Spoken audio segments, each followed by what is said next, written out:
Syllabus हा आमचा जुना आहे. जरी तुम्ही 2020 नॅशनल एज्युकेशन पॉलिसी आली म्हणत असाल, ते टप्प्याटप्प्याने लागू होणार आहे. ती काय 2020 साली आली लागू झाली असं नाहीये. हे टप्प्याटप्प्याने लागू होणार आहे.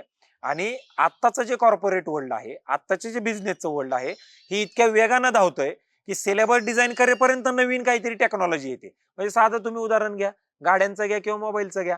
आज तुमच्या मोबाईलमध्ये 200 मेगापिक्सलचा कॅमेरा असेल, ते आपण कॉलेजमध्ये त्याचं सिलेबसमध्ये रूपांतर करेपर्यंत तुम्हाला 2 महिन्यामध्ये दुसऱ्या कंपनीचा मोबाईल दिसेल, जो 100, 200, 300 मेगापिक्सलचा करतो. तुमच्याकडे सरळ मोबाईल शिकवेपर्यंत फोल्डेबल मोबाईल आले.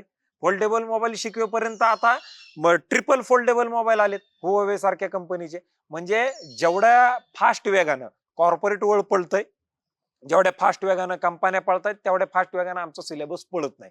सिलेबस चेंज करणं म्हणजे आपल्याकडे अशी परिस्थिती आहे की ते सिलेबस चेंज करायचं म्हणजे कमिटी स्थापन करा, मग ते बदलायला घ्या, मग त्याला 2-3 वर्ष ते अभ्यास करणार, मग बदलणार, तोपर्यंत काळ कुठल्याच्या आणखी कुठला पुढे जातोय. गेले.